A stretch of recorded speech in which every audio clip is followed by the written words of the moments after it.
नमस्कार, मैं हूँ आपका होस्ट एंड दोस्त कपिल मेहता। आज हमारे देसी जेंटलमैन में मेहमान हैं हमारे पद्मश्री विद्यानंद सरेख जी।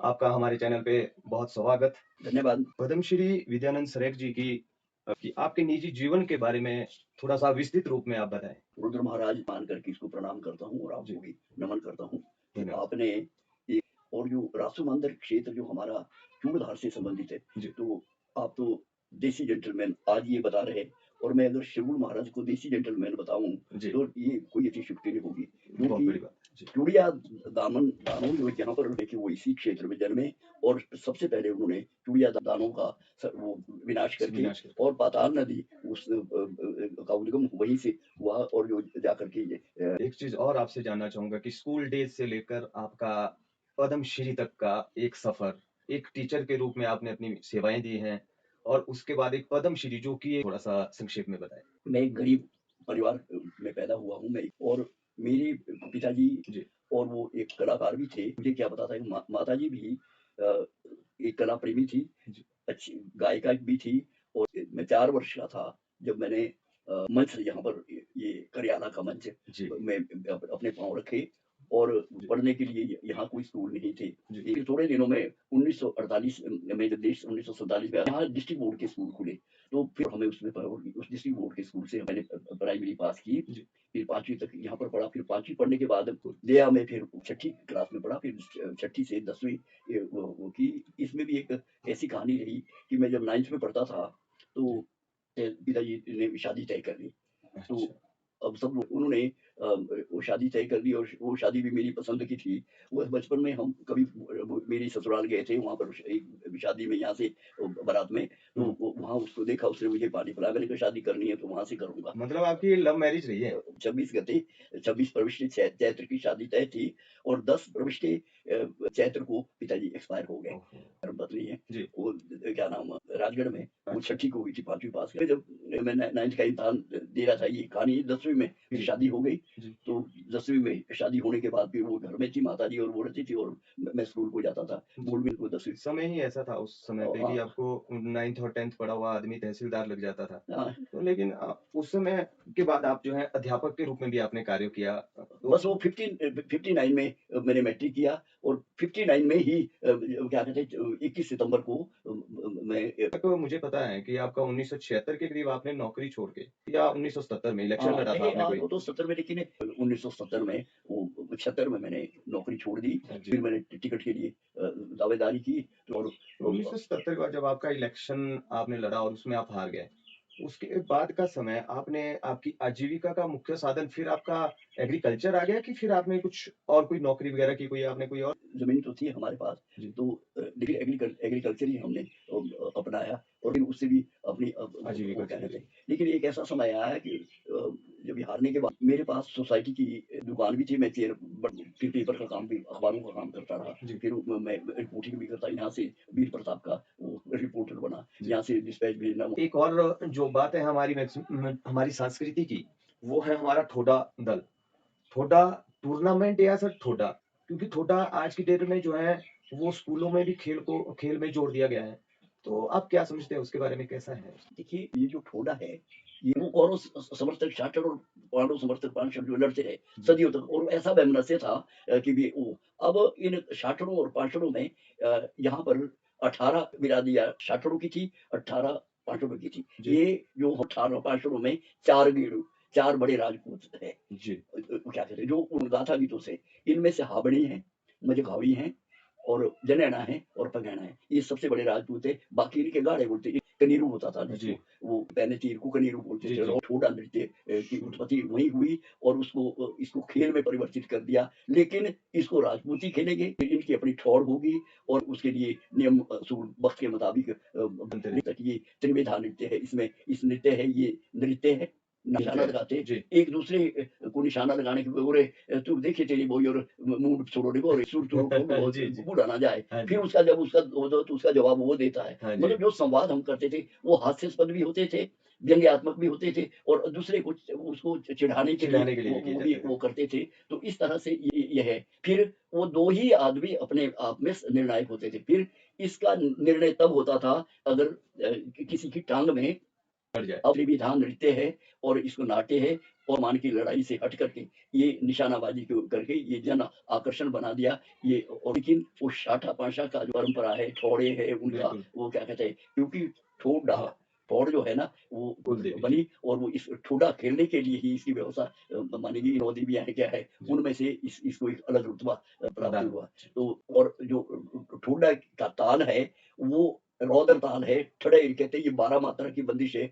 जब ये बजता है तो बुज़दिल के दिल में भी आदमी की एनर्जी आ हिम्मत और जाती है, एक हिम्मत आ हौसले की जाती बुलंदियाँ होती हैं। है। बिल्कुल, बिल्कुल। और राष्ट्रपति से जब आपको पद्मश्री अवार्ड मिला, तो किस तरह से आपके दिल और दिमाग की किस तरह से आप उसको समझ पाए थे कि इतना बड़ा अवार्ड कभी सोचा इससे पहले सोचा था आपने कि मुझे राष्ट्रपति अवार्ड मिलेगा? देखिए मैं ये तो स्वप्न में हुआ है मेरे लिए। मैं और जातिराम कमल और एक और सुंदर जी है यहाँ के, हम ऊपर एक किसी मातम कोठी में जा रहे थे।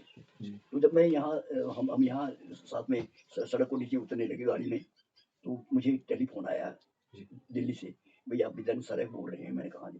कहते कि सर मैं मिनिस्ट्री ऑफ होम से बोल रहा हूँ, आपको अ, पद्मश्री पद्मश्री जी के लिए। अवार्ड मिला, आप कैसा महसूस करते हैं? मैंने कहा भाई अगर आप नज़दीक होते तो आपके चरण पकड़ता, लेकिन मैंने तो स्वप्न में नहीं सोचा था। जी, कहानी ये है कि एक उससे पहले ये तो सर्दियों की बात है, उससे पहले ब्लॉक से एक क्लर्क आया, उसने बोला कि आप लिखते हैं? मैंने कहा जी। तो मैंने कहा जी ऐसी-ऐसी कुछ मैंने गीता का अनुवाद कहा, वो किया है, क्या कहते हैं भरतरी त्रिशतक है, उसका अनुवाद किया है सिरमौरी में।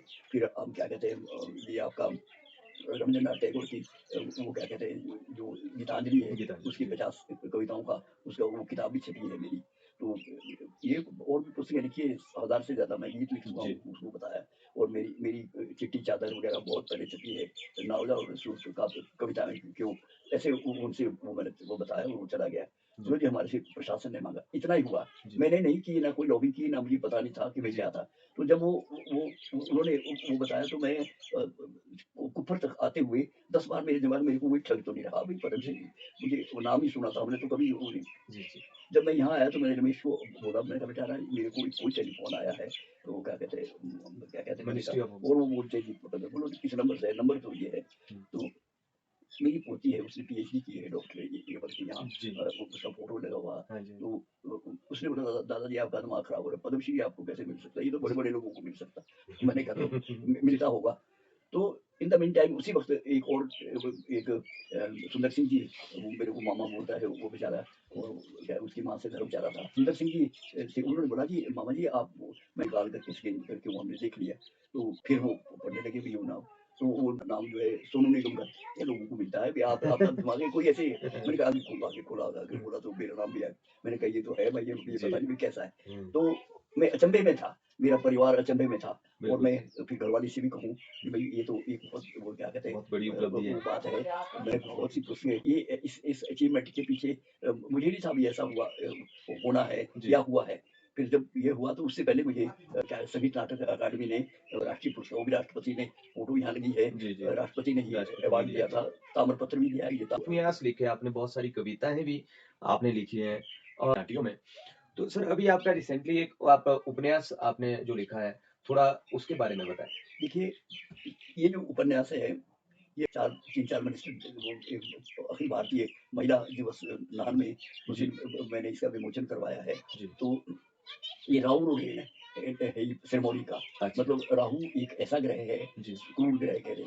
लेकिन इसके पीछे जो लॉजिक ये है, ये बॉम्बे लेबर की है। हमारे यहाँ क्या कहते हैं बिट्ठू प्रथा थी यहाँ जी। और ये पर है वो ये राहु का ग्रह। सारा एक कहानी इसमें असल में ये राहु जो हमारे एक बुरा ग्रह जो है, जब ये ग्रहण लगता है जो हमारी यहाँ लोक परंपरा में अभी भी जी, है, तो क्या कहते हैं जब ग्रहण लगता है तो वो कहते हैं वो गाजा-बाजा करते हैं, ढोल बजाते हैं, जी। बोले छाड़ रे राहुआ पापिया, दाने माशे कुकड़िए खारा महीर मंदिर तेल के अब तो छोड़ छोड़ो। दे तो इसको। ये राहु का ऋण ना समाप्त होने वाला कर्ज वो अपने कोई उपन्यास में बॉम्बे आपने लेबर था, उसको वो क्या लिखा कहते है। हैं उसको वो उसका इसमें वर्णन है कि एक स्वांग है, जी, जिन्होंने करियाला शैली में इसको मंच पे दे दिया है। ये चूड़ेश्वर ये जोगिंदर एंड चूड़ेश्वरी जी। पार्टी ने, तो जी, जी। ये है इसका है।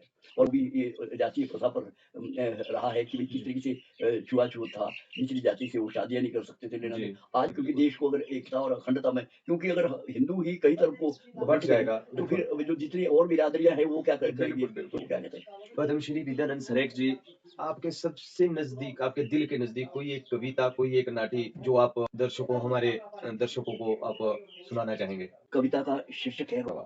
गुफा। जी, ऊंची नीची दार होती, डूंगी नदी खाड़ो, મીઠેડે ચીખર છોએ, ડાકો ભીતરે રૂવાડો, એ ઉજળા જવાડો છો, એ ઉજળા જવાડો છો. जी, 33 કરોડ દેવતા જેસી મંદિરો દે બસે, 33 કરોડ દેવતા જેસી મંદિરો દે બસે, तीने ज्ञान उपजाया उपदेश ओरे दसे दाड़िया उजड़ा जवाड़ो सो, ये उजड़ा जवाड़ा, ये तो जवाब। उजड़ा हुआ है लेकिन जी, मनु आदि पुरुष था, तीसरा भी डेरा था.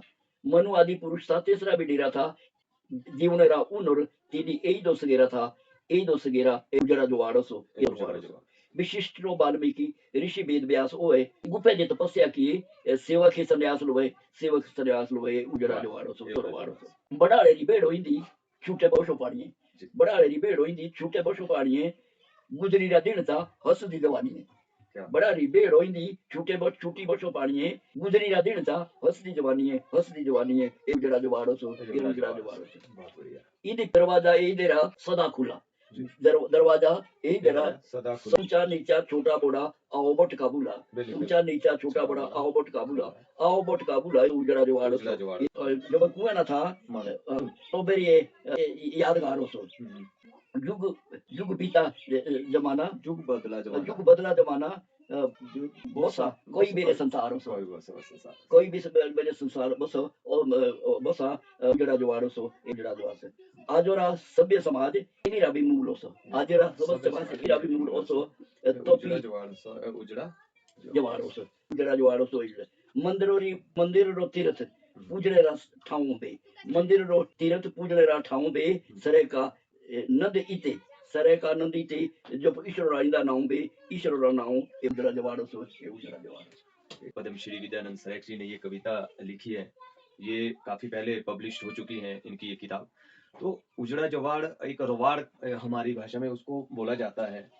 गुफ़ा जिसको गुफ़ा होती है जो, उस चीज़ को रवाड़ बोलते हैं। तो उसके ऊपर लिखी गई ये कविता है कि कोई भी आ जा सकता है, उसमें कोई दरवाज़ा नहीं है। बारिश है, धूप है तो आप आराम से उसमें जा आ सकते हैं। उसके ऊपर एक बहुत ही अच्छी कविता जो है विद्यानंद सरेख जी ने लिखी है। विद्यानंद सरेख जी सर, पद्मश्री अवार्ड एक अपने आप में बहुत बड़ी चीज़ है। हम जानना चाहेंगे कि आज की युवा पीढ़ी एक संदेश जो आप हम लोगों को देना चाहें, हमारी युवा पीढ़ी को देना चाहें। देखिए आज हम जिस सनातन धर्म की पिटारी को विदेशों में जाकर के बड़े अंदाज से और तकनीकी आधार से बयान करके एक स्थान बना गया था, जी, उस सनातन की धज्जियां उड़ा दी गई. बिल्कुल, बिल्कुल। आज यूं तो जो सनातन धर्म करने वाले भी है, जिस तरह से एक तरफ को केंद्रित हो रहे हैं, वहाँ जाति पाति ये वो क्या कहते हैं, वो मनुष्य समृद्धि का पतना कौन सा पन्ना यहाँ पर है जो हमारे देश के लिए, जो देश की अखंडता के लिए घातक बनता जा रहा है. जी, ये एक आने वाली पीढ़ी के लिए घातक समय है. यहाँ असंख्य, क्योंकि ये देश इतना बड़ा देश है, क्योंकि जी। तीनों भूमध्य रेखा भी, कर्क रेखा भी, मकर रेखा भी इस देश से गुजरती है. बिल्कुल, और ये एक तरफ को समुद्र, एक तरफ को हिमालय पर्वत है.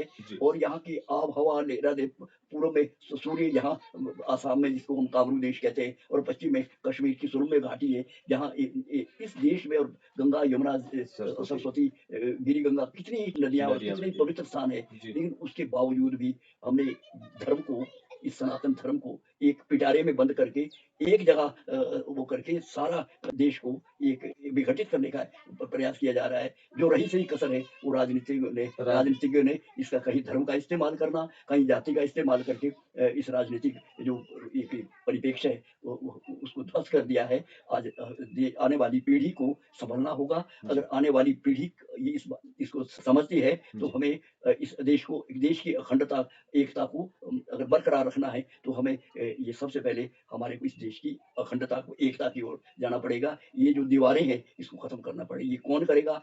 गांधी जी ने कोशिश की थी, लेकिन वो भी मेरे ख्याल में आज सफल नहीं असफल वो हो गए. बिल्कुल। तो इसलिए ये हमारा दुर्भाग्य है कि हम एक बार आज़ादी के लिए तो स्वार्थ के लिए साथ। उनकी विचारों के झंडे के तले आ गए, जी। लेकिन उसके बाद राजनीतिक स्वार्थ के लिए और पद और पैसे के लालच से सब कुछ करने को तुले हुए. धन्यवाद पद्मश्री विद्यानंद सरेख जी। आज हमारे आप इस चैनल के लिए आपने हमें समय दिया, इसके लिए आपका बहुत धन्यवाद। धन्यवाद। मैं आपका मानता हूँ कि आप ये कम से कम इस इलाके से कुछ ऐसी बातें उठा करके ले जा रहे हैं जो आने वाले समय में लोगों को आगाह करेगी और इस समय में प्रेरणादायक होगी। विश्व गुरु ये बना है भारत। मुझे जी। विदेशों में भी जाने का मौका मिला है, जी। तो मैंने देखा कि वहाँ लोग हमारी संस्कृति की बिल्कुल। तारीफ करते हैं। जी। मुझसे बुल्गारिया में एक वहाँ के कॉन्सुलेट ने पूछा कि हिंदुस्तान ने दुनिया को क्या दिया है सर साहब? मैंने कहा, ये वेद, पुराण, ऋचा है, उपनिषद कितना कहना सुनना चाहेंगे आप? जी, जी। कहते आपको मालूम नहीं। मैंने कहा, तो आप बता दो। कहते ज़ीरो किसने दिया? तो मेरी आँखें बिल्कुल। खुल गई कि वो लोग तो अध्ययन करते और हम उस ज़ीरो वाले को भूल गए। भूल गए जी। और एक लेडी हमारे बीच तो क्या कहते हैं, साड़ी पहन करके साड़ी आती पहन है। तो मैं सोचा कि फैशन परस्त है वो बुल्गारिया की।